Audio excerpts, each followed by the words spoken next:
السلام علیکم ورحمۃ اللہ وبرکاتہ۔ الحمد للہ وحدہ والصلاۃ والسلام علی من لا نبی بعدہ۔ معزز سامعین، قرآن مجید میں اللہ کریم نے حامیم سجدہ سورہ کے اندر فرمایا کہ میں نے 6 دن کے اندر زمین آسمان کو بنایا۔ خلق الارض فی یومین، 2 دن میں زمینیں، اجعل فیہا رواسی من فوقہا وبارک فیہا وقدر فیہا اقواتہا فی 4 ایام، 2 دن میں زمین آسمان کا درمیان، ثم استوی الی السماء، پھر 2 دن کے اندر 7 آسمان۔ اس پوری کائنات کی وہ 2 دن 24 گھنٹے کے تھے، 60 گھنٹے کے تھے، وہ ہمارے دسترس میں نہیں، متشابہات میں۔ اللہ نے کہا یومین۔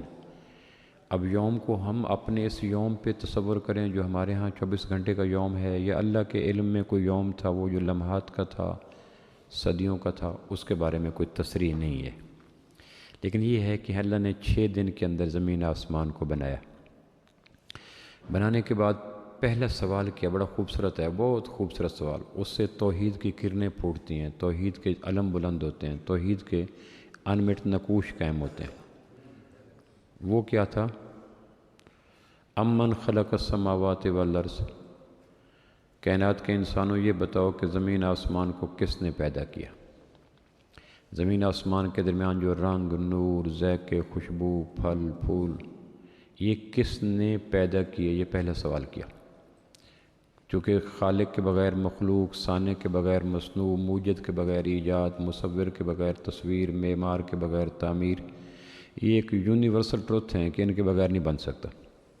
تو سوال کیا کہ جب ایک مکان نہیں بنتا معمار کے بغیر، کپڑا نہیں سلتا درزی کے بغیر، برتن نہیں بنتا ایک کمہار کے بغیر، لوہا کی چیزیں نہیں بنتی لوہار کے بغیر، تو اسی کو ذرا وسیع کر لو کہ یہ کائنات بنی تو ہے، اس سے تو انکار نہیں۔ آسمان تاروں کے ساتھ، سورج چاند ستاروں کے ساتھ، گھنے برستے بادلوں کے ساتھ، زمین پھل پھول کے ساتھ، ندی نالے دریا پانی پہاڑ، یہ بنے تو ہیں، اس کا انکار تو نہیں ہے۔ یہ کس نے بنائے؟ جب یہ اصول ہے، انمٹ ان شیکی غیر متزلزل یقین ہے، کائنات کا سب سے سچا اور دائمی اور قدیم اصول ہے کہ خالق کے بغیر مخلوق، موجد کے بغیر ایجاد، مصور کے بغیر تصویر، معمار کے بغیر تعمیر، کاتب کے بغیر تحریر نہیں ہو سکتا۔ دنیا کی اجتماعی دانش اس پہ اتفاق کر چکی ہے کہ یہ ہوں گے تو یہ ہوں گے۔ تو کائنات تو بن چکی، تو یہ کس نے بنائی؟ نام تو لو، امن خلق السماوات والارض وانزل لکم من السماء ماء فانبتنا به حدائق ذات بہجہ ما کان لکم ان تنبتوا شجرہا االہ مع اللہ۔ اللہ کہتا ہے میں انسسٹ نہیں کرتا، ضد نہیں کرتا، تم سے زور زبر جبر کے ساتھ یہ بات نہیں منواتا کہ میرا نام لو، لیکن آخر بچوں کو مطمئن کرنے کے لیے، نسل نو کی حفاظت کے لیے، اٹھتے سوالوں کے جواب کے لیے تمہیں بتانا تو پڑے گا کہ کون ہے خالق۔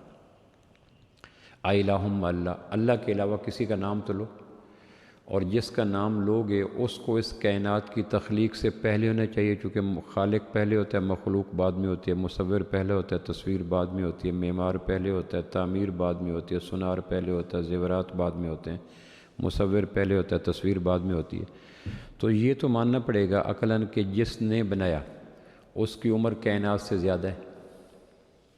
جب سوال ہوگا کہ کس نے بنایا، تم کہو گے فلاں ہے، تو اس کی عمر تو 30 سال ہے، 40 سال پہلے لم یکن شیئا مذکورہ، وہ قابل ذکر نہیں تھا، تو وہ کہاں گیا؟ سوالات کا گھنا جنگل اگے گا، اور ان گھنے جنگلوں کے بیچ میں عقل و دانش کو راستہ بنانا مشکل ہو جائے گا۔ کیا جواب دو گے؟ امن خلق السماوات، یہ پہلا سوال ہے تخلیق، اور اس سوال کے بیچ میں، سوال کے جواب میں توحید کے چشمے بہہ پڑتے ہیں، وحدانیت کے چشمے، الوہیت کے چشمے، شرک کی ساری چیزوں کے اوپر ایٹم بم گرتا ہے۔ امن خلق السماوات بظاہر ایک سادہ و معصوم سا سوال ہے، لیکن اس سوال کے جواب میں کتنے حقائق پوشیدہ ہیں وہ مت پوچھیں۔ تو کس نے یہ بنایا؟ یہ رنگ، یہ نور، یہ ذائقے، یہ موسم، یہ بادل، یہ پھل، یہ پھول، یہ جنگل، یہ ندی، یہ نالے، یہ پہاڑ، یہ دریا، یہ وادیاں، یہ سبزے، یہ ہریالی، یہ پھل، کس نے بنایا؟ آخر کائنات ایک تو نہیں ہے۔ ناسا کی رپورٹ کے مطابق 20 لاکھ مخلوقات تو دریافت ہو چکی ہیں۔ 20 لاکھ میں سے یہ نہیں کہ انسان ایک مخلوق ہے، جن ایک مخلوق ہے، پودے ایک مخلوق ہیں، پرندے ایک مخلوق ہیں، یہ ایک مخلوق ہیں۔ اس طرح کی 20 لاکھ مخلوقیں ناسا کے بقول دریافت ہو چکی ہیں۔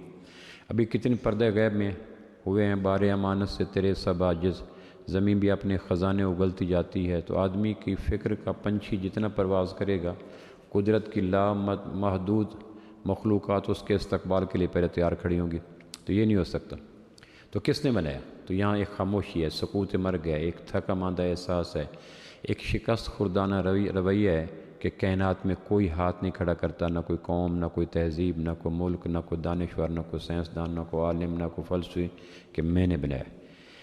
ایک شکست خوردہ انداز ہے، تھکی ماندی سوچ ہے، اداس قسم کا خاموشی ہے، ایک خاموش جھیل ہے کہ کس نے بنایا؟ تو پھر اللہ کہتا ہے کہ میں نے بنایا۔ تمہارے سوال کا جواب میں دیتا ہوں، اس سے پہلے کہ تم بھول بھٹکیوں میں پھرتے رہو، پریشان رہو، لوگوں کے سامنے جواب دینے سے کتراؤ، سر جھکاؤ اور بے تکی باتیں کرو، میں کہتا ہوں اللہ خالق السماوات والارض، اللہ ہے خالق کائنات کا۔ دوسرا سوال یہ کیا وہ اس سے بھی خوبصورت مجھے لگتا ہے، ورنہ قرآن تو ہر سوال خوبصورت ہے۔ کاش قرآن کے ہاتھ میں ہم انگلی دے دیتے تو قرآن کتنے دانش کے چھپے ہوئے میکدے ہم پہ کھول دیتا، لیکن ہمارا علمی یہ ہے کہ ہم ہر ایک کے ہاتھ میں انگلیاں پکڑا دیتے ہیں، قرآن کے ہاتھ میں اپنی انگلی نہیں پکڑاتے، یہ بڑا علمی ہے۔ دوسرا سوال جو اس سے خوبصورت وہ یہ ہے کہ حل تری من فطور الذی خلق سبع سماوات ومن الارض، 7 آسمان 7 زمینیں بنائیں، کئی مخلوقات تمہارے دائیں ہیں، بائیں ہیں، آگے ہیں، پیچھے ہیں، اوپر ہیں، نیچے ہیں، معقولات میں، مشروبات میں، ملبوسات میں، طیور میں، وحوش میں۔ حل تری من فطور فرج البصر ثم ارج البصر کرتین ینقلب الیک البصر خاسئا وهو حسیر۔ تم تنقید کی نگاہ، تحقیق کی نگاہ، تناقض کی نگاہ، تقابل کی نگاہ، تم بھرپور سائنسی نگاہ، فکری نگاہ، فلسفیانہ نگاہ ڈالو تو میری کائنات کی کسی مخلوق کے کسی حوالے سے نقص نکال کے دکھاؤ۔ کوئی نقص ہو تو بتائیے گا کہ مچھلی میں یہ نقص تھا اس لیے پانی میں سروائیو نہیں کر سکی، پرندے میں یہ نقص تھا اس لیے فضا میں اڑ نہیں سکا، صحرا کے جانوروں میں یہ نقص تھا اس لیے ٹیلوں کی حدت میں آ کے مر گئے، پودوں میں یہ نقص تھا۔ ایک ہی لکڑی ہے، کچھ زمین کے نیچے چھپ جاتی ہے، کچھ سیدھی چلی جاتی ہے، کچھ پھیل جاتی ہے، کچھ یہ لکڑی تو ایک ہی ہے، جڑ بھی لکڑی، تنا بھی، پتے بھی لکڑی، شاخیں بھی، پھول بھی لکڑی، بظاہر تو ساری لکڑی ہیں۔ تو کس نے کہا دنیا کا کون سا درخت ہے جس کی جڑیں اوپر ہوں؟ دنیا کا کون سا درخت ہے جس کا تنا کمزور ہو؟ دنیا کا کون سا درخت ہے جس کی شاخیں چاروں طرف سے متوازن معتدل پھیلی نہ ہو؟ دنیا کا کون سا درخت جس کی شاخوں میں فلیکسبلٹی اور لچک نہ ہو؟ اب اس درخت پہ غور کرتے چلے جائیں تو آپ حیران ہوں گے کہ شاخوں کا لچکدار ہونا، شاخوں کا متوازن ہونا، شاخوں کا دائیں بائیں پھیل جانا، وزن کا برابر رکھنا، تنے کا سنبھالنا، جڑوں کا زمین کے نیچے چھپ جانا۔ حل تری من فطور فرج البصر ثم ارج البصر کرتین ینقلب الیک۔ قرآن کو فلسفیانہ باتیں نہیں کرتا، 2 اور 2 4 کی طرح ریاضیاتی اسلوب پہ باتیں کرتا ہے کہ یہ تمہارے گرد و پیش پھیلی مخلوق ہے۔ دنیا کا کوئی مصور آج تک دعویٰ نہیں کر سکا میری تصویر میں نقص نکال کے دکھاؤ۔ دنیا کا کوئی شاعر دعویٰ نہیں کر سکا میرے کلام میں کوئی تھکا ماندہ شعر یا گھسا پٹا مضمون نکال کے دکھاؤ۔ دنیا کا کوئی موجد نہیں بتا سکا میری ایجاد میں، نت نئی ایجادیں، قدرت نے جو ایجادیں صدیوں قبل کر دیں اس میں ذرا سا بھی مائنر چینج نہیں ہوئی کہ سائنسی دور آ گیا ہے، آبادی بڑھ گئی ہے، پانی کم ہو گیا، آبادی بڑھ گئی ہے، ہوا میں پولوشن آ گئی، آبادی بڑھ گئی ہے، ذرائع کم ہو گئے، تو زمین بھی اپنے خزانے اگلتی جاتی ہے۔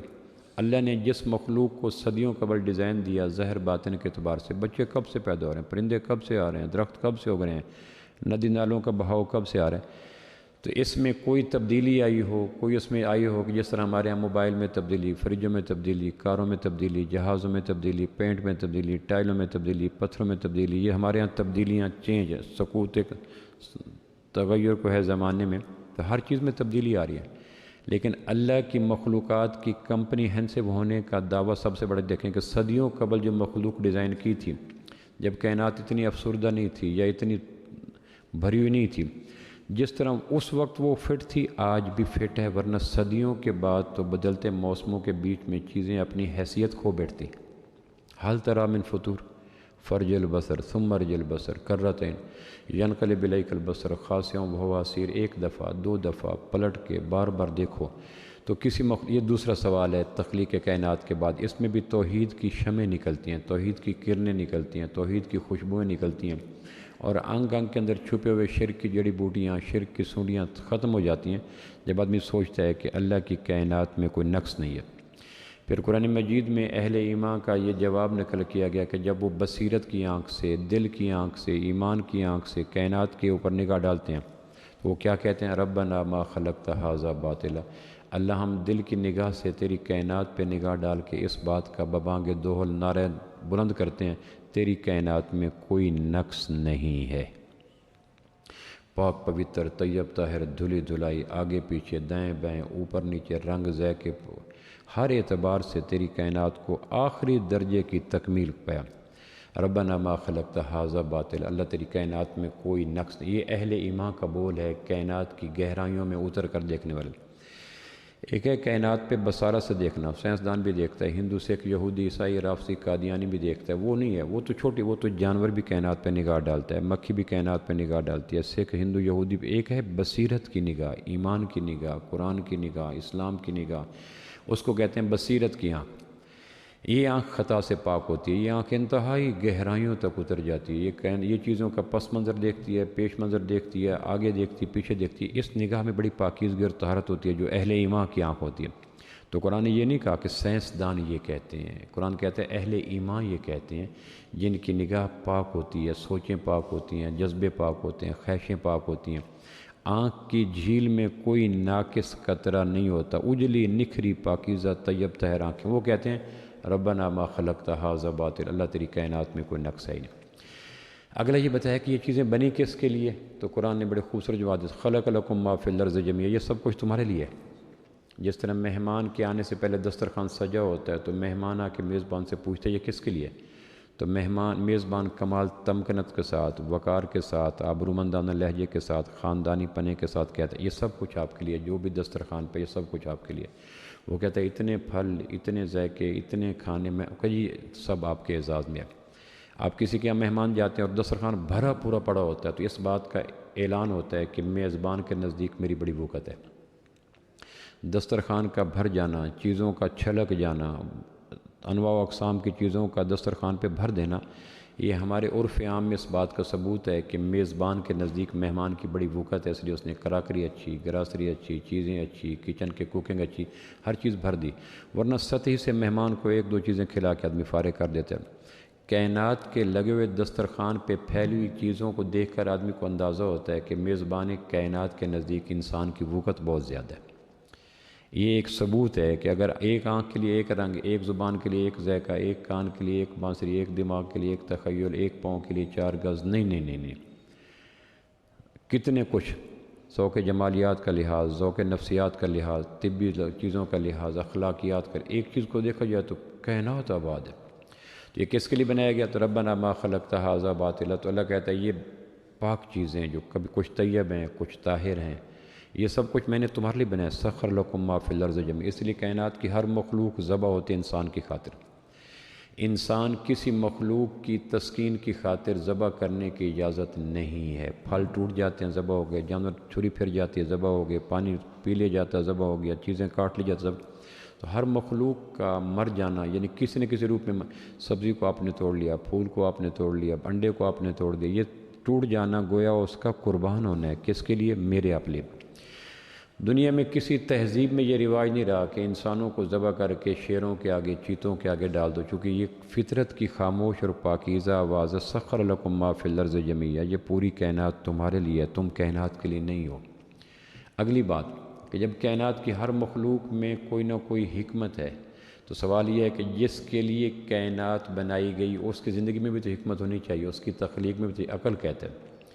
کائنات کی ہر مخلوق کے لیے دعوی ہے، صحرا میں ہو گئے، سمندر میں، جنگل میں ہو گئے، پہاڑ میں، وادی میں ہو گئے، خلا میں، فضا میں ہو گئے، مرئی ہے، غیر مرئی ہے، ویزیبل ہے، انویزیبل ہے، اگر ان کے اندر حکمتوں کے ایک جہان پوشیدہ ہے تو یہ ساری حکمتوں سے لبریز مخلوقات جس انسان کے لیے پیدا کی گئیں اس انسان کی زندگی کا بھی تو کوئی مقصد ہونا چاہیے۔ یہ ایک سوال ہے جو اٹھتا ہے کہ با مقصد مخلوقات بے مقصد مخلوق کے لیے نہیں، جب آدمی بے مقصد ہو جاتا ہے، آدمی جب بے مقصد ہو جاتا ہے تو پوری کائنات ماتم کرتی ہے، ہر جگہ سے شام غریباں کی آوازیں آتی ہیں، سسکیاں آتی ہیں کہ ہم اتنی پیچیدہ پاکیزہ مخلوق تمہارے لیے ہے اور ہم سے اپنا مطلب چاہتے ہو لیکن تم اپنا مقصد پورا کیوں نہیں کرتے؟ اب ہمارا مقصد کیا ہے؟ زندگی اور موت کا مقصد کیا؟ یہ کائنات کا سب سے مہنگا سوال ہے، سب سے دور رس سوال ہے، سب سے نتیجہ خیز سوال ہے، سب سے پاکیزہ سوال ہے۔ اس سوال کی نوک پر انسانوں کے زندگی کے 6 مراحل کھڑے ہیں: دنیا کی عزت، نزا کا کلمہ، قبر کی وسعت، پلسرات کی عافیت، میزان کا تلنا اور دائیں یا بائیں ہاتھ میں نامہ اعمال کا ملنا۔ یہ سارے مراحل اس سوال کے جواب کی درستگی پہ کھڑے ہیں کہ میری زندگی کا مقصد کیا ہے، زندگی اور موت کا مقصد کیا ہے۔ جڑی بوٹی کا مقصد ہے کہاں، پھل کا مقصد ہے کہاں، سینہ صحرا میں پھیلے ہوئے ریگستان کا مقصد ہے کہاں، تو کہ پھر میرا مقصد موت ہے یا؟ اس پہ جس آدمی کا جواب ٹھیک مل گیا اس پہ پوری کائنات خوش ہو کے دعائیں دیتی ہے کہ شکر ہے ہم تمہاری دلجوئی کے لیے، تمہاری دلداری کے لیے، تمہاری خوشنودی کے لیے اتنا کچھ کیا، شکر ہے تم اپنے مقصد حیات کو پہچان گئے۔ اور اگر یہ نہیں تو اولئک کالانعام بل هم اضل۔ اس دور کا المیہ یہ ہے کہ ہمارے ہاں سب سے بے قیمت، بے آبرو، بے توقیر سوال یہ ہے کہ زندگی موت کا فلسفہ کیا ہے۔ ماضی کی 6 قوموں نے اس کا جواب دیا، قرآن مجید نے ان 6 کے جوابات لکھے، پھر اوپر کراس لگا دی۔ جس طرح بچے کمرہ امتحان میں آنسر شیٹ پہ جواب اٹیمپٹ کرتے ہیں، ممتن دیکھتا ہے تو اوپر سرخ نشان لگاتا ہے، کراس لگا دیا تو 0 نمبر، کراس لگا دیا 0 نمبر۔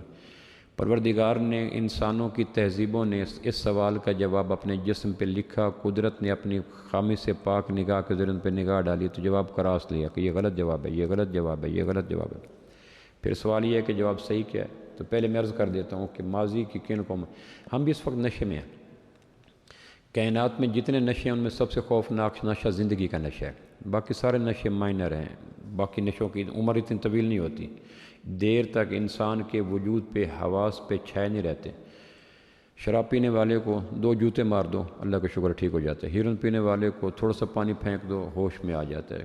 پاؤڈر پینے والے کو تھوڑا سا ایک لیمو نچوڑ دو، ٹھیک، یہ ان کی مدت ہے، یعنی اتنی چھوٹی مدت ہے کہ تھوڑے سے ضرب کے بعد ان کے، لیکن زندگی کا نشہ یہ اتنا شدید نشہ ہے کہ اپنے ہاتھوں سے دفن کرتے ہیں اور پھر آ کے نشیوں کی طرح پھر کاروبار حیات میں گم ہو جاتے ہیں۔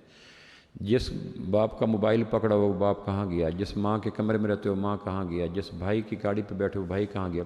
تو اتنی بڑی شدید ٹھوکریں کسی نشئی کو لگیں تو وہ اس کے 14 طبق روشن ہو جائیں، لیکن زندگی اتنا خوفناک نشہ ہے کہ اس نشے کے اندر گم انسان پھر ان بڑی بڑی دھمکیوں پر، بڑی بڑی چوٹوں پر بھی جاگنے کو تیار نہیں ہوتا کہ میں کیوں، جہاں میں اس سے پہلے کون تھا، اس سے پہلے کون تھا، اس سے پہلے کون تھا۔ تو یہ سوال کی چین جب چلتی ہے تو آدمی کی آنکھیں اداس ہو جاتی ہیں کہ اس کو میں سمجھتا ہوں کہ میرا مکان ہے، یہ تو مسافر خانہ ہے۔ اب اگلی بات یہ ہے کہ 6 قوموں نے 6 جواب دیے۔ قوم سبا نے کہا زندگی موت کا مقصد ہے زراعت کو خوبصورت بنانا، جڑی بوٹیوں کو، سونڈیوں کو تلف کرنا، پھل پھول سے شاخوں کو آباد کرنا، ایکسپورٹ امپورٹ کا بزنس کرنا ہر وقت۔ اس لیے قوم سبا کی زندگی جو قرآن کے دامن سے اور قرآن کی روشنی معلوم ہوتی ہے، ان کی زندگی کے اکثر وقت بیداری کا پگڈنڈیوں میں، کھیتوں میں، کھلیانوں میں، جڑی بوٹیوں میں، سپرے میں، گوڑیوں میں، پانیوں میں، تجربوں میں لگا رہتا۔ تجرباتی زراعت پیشہ قوم تھی کہ زندگی موت کا مقصد کیا ہے کہ زراعت زراعت زراعت، اس کے علاوہ ان کو زندگی کا کوئی سوچ نہیں تھی۔ اس پہ قرآن مجید کہتا ہے کہ ہم نے ان پہ ڈیم توڑ دیے، اور یہ ڈیم کا توڑنا یہ قرآن فطرت کا سرخ رنگ کا نشان تھا کہ تمہارا جواب غلط ہے، تم زندگی کے اس قیمتی، مہنگے، پاکیزہ اور دور رس سوال کا جواب نہیں ڈھونڈ سکے، تو سرخ نشان لگا، ڈیم ٹوٹ گیا۔ اور اپنی اپنی کوٹھیوں سے ڈیم کے پانی کے بعد یوں نکلے جس طرح صحراؤں کے چوہوں کی بلوں میں کو پانی چھوڑ دیا اور بلوں سے وہ مر مر کے نکلتے ہیں، تو یوں بڑے بڑے تجوریوں میں بڑے ہوئے نکل رہے تھے۔ ان کے باغ کانٹوں میں بدل گئے، بیریوں میں بدل گئے، گھاس میں بدل گئے، ویرانے ہو گئے۔ قرآن کہتا ہے کہ حال تو حصوں میں ہم من احد و تسمل و مرکزا، ان کے بعد کوئی بچا ہی نہ۔ دوسری قوم ہے، اس نے کہا کہ زندگی اور موت کا مقصد حکومت کا استحکام ہے، اس کے لیے غیرت، عزت، آبرو، اخلاقیات، آسمانی پیغام، منشور سب کو ذبح کر دو۔ زندگی اور موت کا مقصد حکومت ہے، اقتدار کی راہداری ہیں، اقتدار پہ قبضہ ہے، وزیر اعظم یہ صدر کی کرسی ہے۔ اس کے لیے بنیادی قدریں، بنیادی ضابطے، بنیادی اخلاقیات، آسمانی تعلیمات سب کو دو پہ لگانا پڑے، تو یہ فرعون کا مقصد تھا۔ ڈیوائیڈ اینڈ رول، پھاڑو اور راج کرو، ہر وقت اقتدار۔ فرعون اقتدار کے باہر یوں محسوس کرتا تھا جس طرح مچھلی پانی کے بحر ہوتی ہے، تو جب بھی اقتدار کی لت لگ جائے، اقتدار کے بحر آدمی نکل جائے تو پھر ماہی بے آب کی طرح تڑپتا ہے۔ تو حکومت کا حصول، اس کے لیے ہر جائز نجائز، حق باطل کو دو پہ لگانا، یہ قوم فرعون نے زندگی اور موت کا مقصد پہچانا کہ زندگی موت کا مقصد یہ ہے۔ پھر ایک اور قوم ہے جس کو قوم شعیب کہتے ہیں، ان کے نزدیک زندگی موت کا مقصد ایکسپورٹ امپورٹ کا کاروبار تھا، گنجے کو کنگھی بیچنا، اندھے کو اینک بیچنا، سلامت جسم والوں کو بھی ساکھیں بیچنا، دھوکہ دینا، ملاوٹ کرنا، دینے لینے کے بعد ترازو میں فرق کرنا، ہر وقت 99 کا چکر۔ اس سب سے مکروہ اور غلیظ ذہن وہ ہوتا ہے جو ہر وقت 99 کے چکر میں گم رہتا ہے۔ اس سے ہر شر کی توقع ہے، ہر برائی کی توقع ہے، ہر برے کام کی توقع ہے۔ جس آدمی کے دل و جس طرح نا خدا نخواستہ کینسر کسی کو ہو جائے، بلڈ کینسر، تو اس کا بچنا سروائیو کرنا مشکل ہو جاتا ہے۔ جس آدمی کے دل و دماغ کی تہوں میں ہر وقت 99 پیسہ، مال، اس کے علاوہ سوچ نہ ہو، تو اس کو یہ اتنا غلیظ ترین اور مکروہ ترین اور متعفن ترین اور مغضوب ترین اور مردود ترین اور مکروہ ترین انسان ہے کہ اس سے پیسے کے حصول کی خاطر جو چاہے کروا لو، ضابطے، خیریں، عزتیں، اللہ کا نام بھی بیچنے کو تیار ہو جاتا ہے۔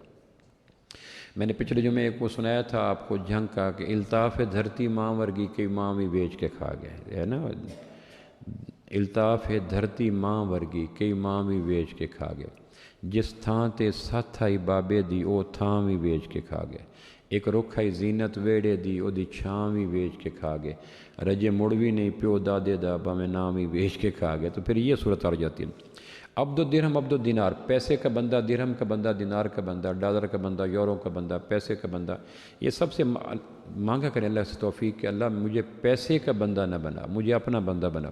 صرف یہ بتوں کی پرستش نہیں ہوتی، پتھر حجر شجر کی پرستش نہیں ہوتی، سب سے برا پرستار پیسے کا بندہ ہے، اس کو جو بیچنا پڑے وہ بیچ دیتا ہے۔ جب یہ مرض لگ جاتی، جس طرح سیاہ رنگ پہ کوئی رنگ نہیں چڑھتا، جس طرح پتھر پہ کوئی بیج نہیں اگتا، جس طرح بہتے پانیوں پہ بنیاد مکان نہیں ہوتی، اسی طرح پیسے کے حریص شخص کے وجود پہ اگر کوئی نیکی آ بھی جائے تو حادثہ ہوتی ہے، ایک ثانیہ ہوتی ہے، وہ کوئی خوشگوار چیز نہیں ہوتی۔ کوئی اگ گیا تو اگ گیا، جس طرح پتھر پہ بیج اگ بھی جائے تو کب تک، پتھر پہ پڑی ہوئی باریک مٹی کی تہ سے وہ کب تک رس چوسے گا؟ جب جڑیں پتھر کی پڑی ہوئی مٹی سے رس چوس لیں گے تو پھر نیچے پتھر، دائیں پتھر، بائیں پتھر، آگے پتھر، نیچے پتھر، اوپر پتھر، تو کہاں جائے گا؟ تو جس طرح پتھر پہ اگی جڑی بوٹی کی عمر کوئی نہیں ہوتی، اس طرح مال کی محبت کے آدمی کے گھرے ہوئے شخص کے اوپر نیکی ایسے ہی اجنبی ہے جیسے پتھر پہ اگنے والا پودا دیر یا سویر اجنبی ہوتا ہے۔ اس سے نیکی کو ہو جانا حادثہ ہے، ثانیہ ہے، وہ نیکی دیر تک نہیں ہوتی۔ میں نے بتایا تھا نا کہ امام غزالی نے لکھا کہ دو استاد شاگرد جا رہے تھے راستے میں سفر کے لیے، استاد نے روٹیاں 3 پکوا کے پونے میں باندھ لیں، کسی ٹفن میں رکھ لیں کہ راستے میں بھوک لگے گی تو کھائیں گے۔ تو استاد نے جب گن کے روٹیاں رکھی ٹفن میں یا جو بھی اس دور کا چیز تھی، شاگرد کو لگی بھوک اور اس نے دیکھا استاد کے قدموں کی چال میں بھی ٹھہراؤ کے امکان نہیں ہے۔ تو شاگرد تھا، کچھ شاگرد استاد ہوتے ہیں اور بہت بڑے استاد ہوتے ہیں شاگرد، کوئی شاگرد استاد اور بہت بڑے استاد ہوتے ہیں۔ میں ایک لیکچر لے رہا تھا کمرے میں نے کہا مسجد میں پیپر لیں گے، اس نے کہا استاد مسجد میں لے لو، ہمیں نقل سے باز دینا، ہمارے گناہ میں اضافہ نہ کرو۔ اس نے واضح کہہ دیا کہ آپ مسجد میں لگا دیں، پیپر دیں یا کہیں بھی، ہمارے گنہگار کے بجائے کافر کریں گے، لیکن ہماری نظریں آوارہ ہیں، مہربانی کریں استاد یہ میں پیپر باہر لے لیں، مسجد میں نہ لیں۔ جس نیت سے آپ لے رہے ہیں وہ انشاءاللہ نیت آپ کی پوری نہیں ہوگی۔ تو وہ میں مسجد میں پیپر لے رہا تھا تو ایک پچھلا شاگرد اگلے کو نقل کر رہا تھا، تو میں نے 2-3 دفعہ ٹیڑھی آنکھوں سے اس کو دیکھا، تو جس کی نقل ہو رہی تھی اس نے مجھے کہا استاد جی گھبرائیں نہیں، میرے پیپر بھی خالی ہے، اس کو بھونکنے دیں، کچھ بھی نہیں ہوگا اس کو۔ اس نے مجھے مطمئن کر دیا کہ یہ جو پیچھے سے نقل لگانے کی کوشش کر رہا ہے نا، یہ دیکھ لیں کیا کرے گا، ذلیل ہی ہوگا۔ اچھا، ہر پچھلا طالب علم سمجھتا ہے کہ اگلا طالب علم گولڈ میڈلسٹ بیٹھا ہے، حالانکہ اگلا بھی اس سے اگلا گیا بیٹھا، سپلیاں اس پہ واجب ہوتی ہیں، لیکن نفسیات ہوتی ہے تاک جھانک کا جذبہ کہ ممکن ہے اللہ کو خیر کے راستے نکال دے۔ تو اس نے کہا استاد جی گھبرائیں نہیں، بھونکنے دیں اس کو کچھ بھی نہیں ملے گا۔ اس نے مجھے پیپر دکھا دیا کہ اپنا نام رول نمبر کے علاوہ کچھ لکھو تو میں کافر ہو جاؤں، مطمئن بیٹھا۔ تو اس نے کہا، اس نے استاد شاگرد نے دیکھا، کچھ شاگرد ہوتے ہیں لیکن عملاً استاد ہوتے ہیں، تو اس نے کہا کہ استاد کے چال میں کوئی ٹھہراؤ کے امکان نہیں ہے، لگتا ہے استاد 2-4 میل اور چلے گا۔ تو اس نے بڑی حکمت کے ساتھ پونے کے کارنر سے ایک لقمہ توڑا اور بغیر آواز کے ہضم کرتے کہ پتہ نہیں گرائنڈ کیا یا نہ کیا، منہ میں ڈالا اور نگل گیا، منہ میں ڈالا نگل گیا۔ جب اگلی منزلیں آئیں استاد کو بھی بھوک سوار، استاد نے کہا ٹفن کھولو، پونا کھولا، تو ٹفن کھولا، روٹیاں 2، ایک پہ شاگرد استاد بن کے ہاتھ صاف کر چکا تھا۔ تو اس نے کہا یہ روٹیاں 3 تھیں۔ اس نے کہا استاد میں نے نہ رکے نہ آپ رکے، کس نے کھانی تھی؟ اب اس کو استاد کو پتہ نہیں تھا کہ یہ تو دادا استاد ہے جو پیچھے ٹفن پکڑ کے پھر رہا تھا۔ اس نے کہا استاد نہ میں رکا نہ آپ رکا، کیا کرنا؟ اس نے کہا استاد بیٹا میں نے خود گن کے عملاً رکھی تھی روٹیاں۔ تو اس نے کہا استاد اللہ کی قسم روٹیاں 2 ہی تھیں۔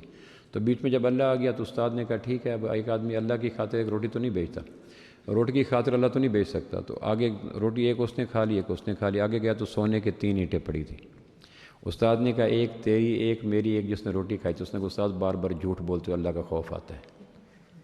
وہ روٹی میں نے ہی کھائی تھی، میں اس گناہ سے توبہ کرتا ہوں. تو اب یہ توبہ کہ اللہ کے لیے کر رہا ہے، توبہ اینٹ کے لیے کر رہا ہے. اس نے کہا استاد مجھے بار بار جھوٹ بولتے ہو، شرم آتی ہے. تو میں نے ہی روٹی کھائی تھی، آپ میرے لیے استغفار کریں اور اینٹ مجھے دے دیں. تو امام غزالی کہنے لگا کہ جس کا مقصد دنیا، اس کا دین بھی دنیا. اس لیے میں نے کہا کالے رنگ پہ کوئی رنگ نہیں چڑھتا، پتھر پہ کوئی بیج نہیں اگتا، بہتے پانیوں پہ بنیاد مکان نہیں ہوتی، پت جھڑ کے موسم میں پھول نہیں کھلتی، اور بوڑھوں پہ کبھی شباب لوٹ کے نہیں آتا. اسی طرح کبھی بھی مادہ پرست انسان کے دماغ پہ اگر کوئی نیکی ہو بھی جائے تو وہ مہمان ہوتی ہے، مقیم نہیں ہوتی. دیر یا سویر اس کو رخصت ہونا ہی ہوتا ہے. اس لیے کہتے ہیں کہ اللہ سے توفیق مانگیں کہ اللہ میرے دماغ کو عبد الدرہم عبد دینار نہ بنا. یہ بڑی خوفناک مرض ہے، یہ لگ جائے تو جو البکر ہے. آدمی کی آنکھیں کشکول ہوتی ہیں، ہاتھ سوالی ہوتے ہیں، ہر وقت آدم بو.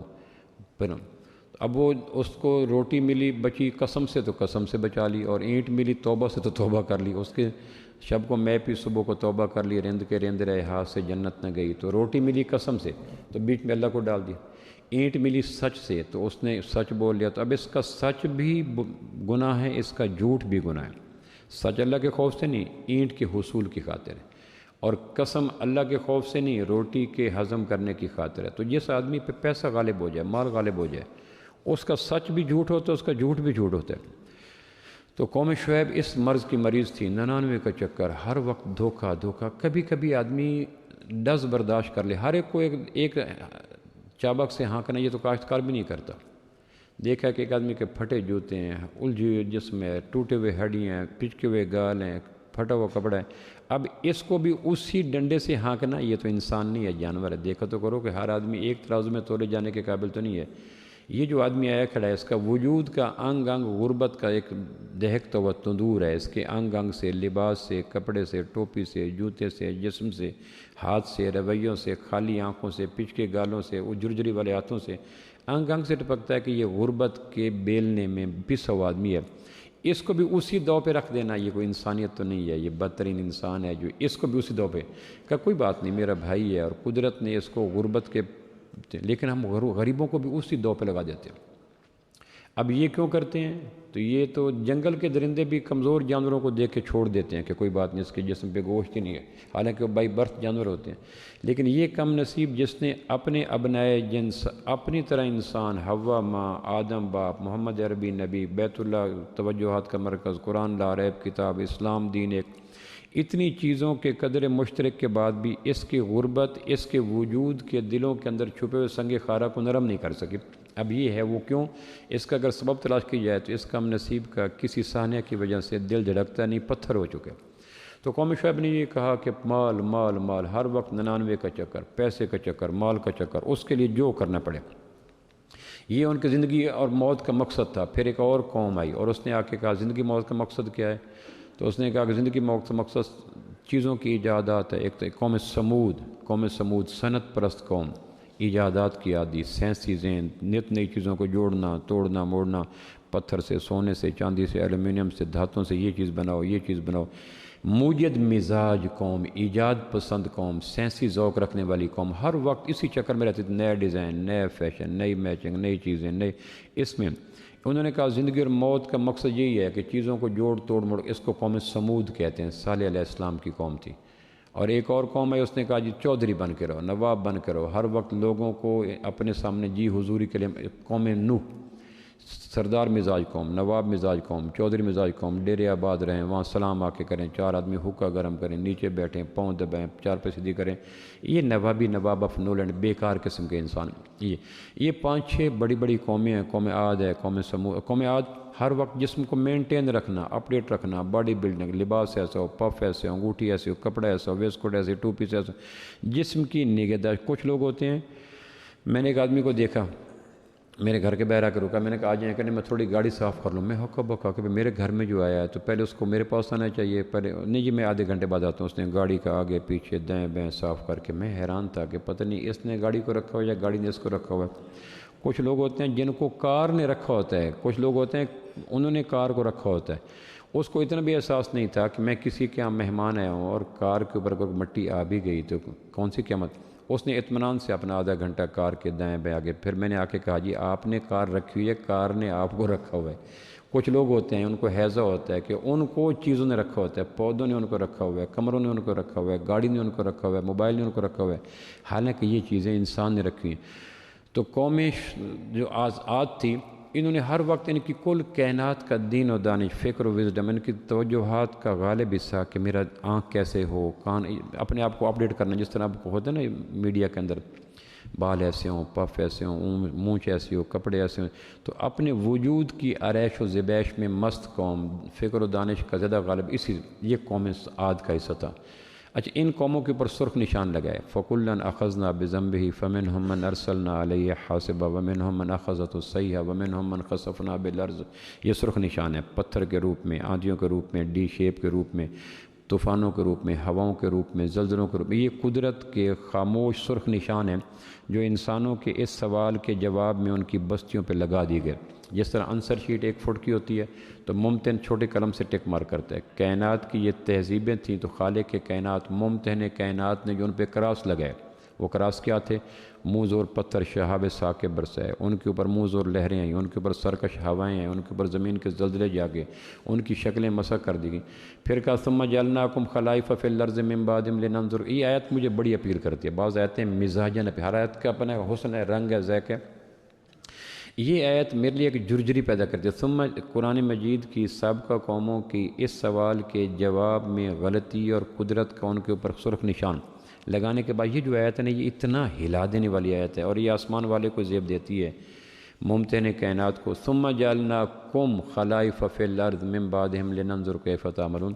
اب ہم نے ان قوموں کے جواب بتائے، ان جوابوں کے پر کراس بتایا۔ اب ہم دیکھتے ہیں کہ تم زندگی گزارنے کے لیے زندگی اور موت کے مقصد میں سے کس قوم کا مقصد لیتے ہو۔ ثم جعلناکم خلائف فی الارض، قوم عاد کی طرح، قوم سمود کی طرح، قوم تبع کی طرح، قوم فرعون کی طرح، قوم شعیب کی طرح، قوم نوح کی طرح۔ اگر ان کا لوگ ہے تو میرا کسی کے ساتھ کوئی رشتہ نہیں ہے، کوئی نسبی رشتہ نہیں، میرا باپ کوئی نہیں، بیٹا کوئی نہیں، بیوی کوئی نہیں، میرا دادا پردادا کوئی نہیں، میں ہی ہوں سب کچھ۔ تو مجھے کوئی، اس لیے حدیث میں آتا ہے کہ جس کو عمل پیچھے کر دے اس کو نسب آگے نہیں کر سکتا، مسلم کی روایت ہے۔ یہ حدیث اتنی لرزا دینے والی ہے کہ ہمارے ہاں جو سید کے سین کو سلام اور فلاں کے میم کو سلام اور فلاں کی، نہیں، کوئی ایسی بات نہیں۔ جس کو نسب عمل پیچھے کر دے اس کو نسب آگے نہیں کر سکتا۔ یعنی اسلام کے اندر نسب کی بنیاد نہیں ہے، عمل کی بنیاد ہے۔ قوموں کا معیار ان کے کردار ان کے نسب کے ساتھ نہیں، عمل کے ساتھ وابستہ ہوتا ہے۔ ہر ایک کو تقدیر جو تولتی ہے تو ان کے نسب کے ترازو میں نہیں تولتی، عمل کے ترازو میں تولتی ہے۔ ورنہ نسب کتنا شاندار تھا ابو لہب کا، نجیب الطرفین ہے، ماں ہاشمی ہے، باپ ہاشمی ہے، بیت اللہ کا متولی ہے، خانہ کعبہ کا گدی نشین ہے، حسین و جمیل ہونے کی بنا پہ ابو لہب کہلاتا ہے۔ کوئی نفرت سے نہیں تھا، لیکن اس کا پاس نسب تھا، حسب تھا، عمل کوئی نہیں تھا۔ تبت یدا ابی لہب و تب، دونوں ہاتھ ٹوٹ جائیں، عربوں کا محاورہ ہے، دونوں ہاتھ ٹوٹ جائیں، یعنی کلیتاً برباد ہو جائے کہ اللہ کے حضور اپنا حسب پیش کرتا ہے، عمل پیش نہیں کرتا۔ پیش کر غافل عمل اگر کوئی، تو عمل سے زندگی بنتی ہے، جنت بھی جہنم بھی۔ تو عجم میں اس عمل کی کھیتی کے ویران شدہ لوگ پھر اپنے آپ کو پالنے کے لیے، بچانے کے لیے نسب کا سار لیتے ہیں، میں فلاں۔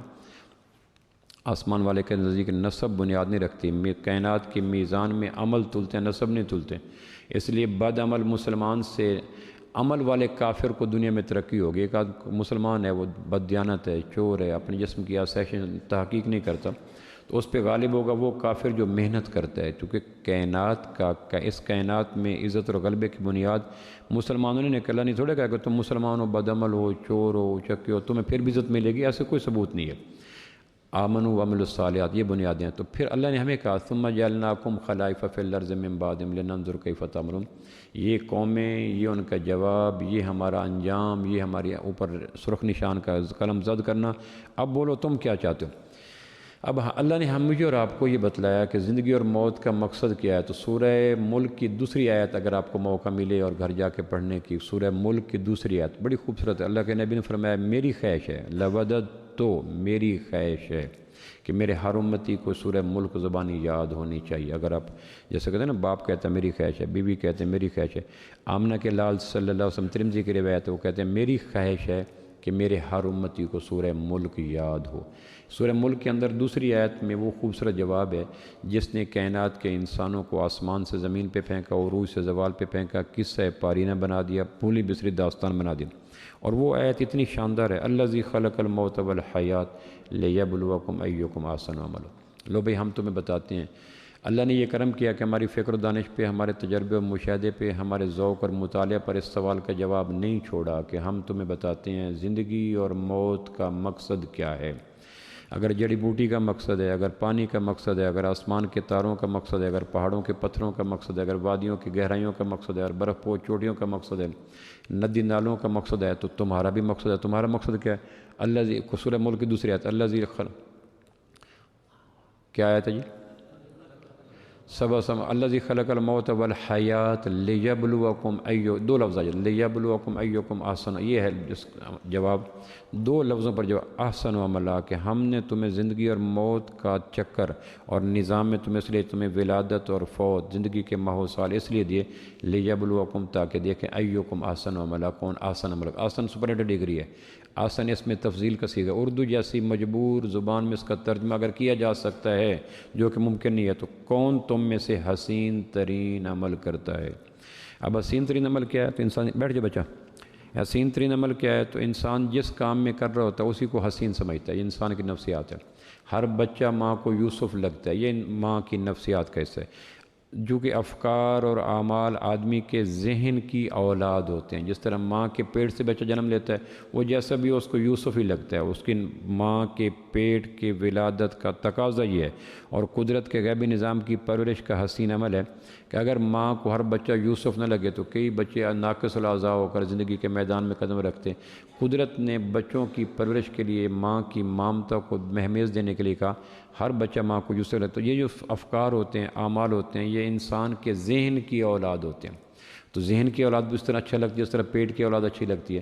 تو آدمی جس نیکی کو کر رہا ہوتا ہے اسی کو آسن سمجھتا ہے اور اسی چکر میں گم ہو جاتا ہے، میں یہ کر رہا ہوں آسن ہے، میں یہ کر رہا ہوں آسن ہے، میں یہ، لیکن اس کو قرآن کے میزان پہ پرکھو، قرآن کی روشنی میں دیکھو کہ تمہارا عمل آسن عمل میں آتا بھی ہے، یعنی حسن ہے، حسین ہے، آسن ہے۔ چونکہ قرآن کا موقف یہ ہے لیبلوکم ایکم احسن عملا، کہ کون حسین ترین عمل کرتا ہے۔ اب حسین ترین عمل کیا ہے؟ حامیم سجدہ کی آیت نمبر 33 میں اللہ نے اس حسین ترین عمل کی بھی انگلی پکڑ کے وضاحت کر دی کہ یہ ہے حسین ترین عمل۔ ایسا نہ ہو کہ تم ایک عمل کو اپنی دانست میں حسن سمجھو اور ہماری بارگاہ میں اور وہ حسن ہی نہ ہو، حسین ہی نہ ہو، آسن تو دور کی بات ہے۔ پھر تم کو فرج نعمل صالح، اللہ لوٹا دے میں آسن عمل کر کے آؤں، تو اللہ کہیں گے نہیں، لو ردوا لعادوا لما نہوا عنہ، اگر ہم نے لوٹا دیا تو تمہاری نفسیات سے اندازہ یہ ہے کہ تم نے پھر وہی کرنا ہے۔ ربنا غلبت علینا شقوتنا وکنا قوما ضالین ربنا اخرج منها فإن عدنا فإنا ظالمون۔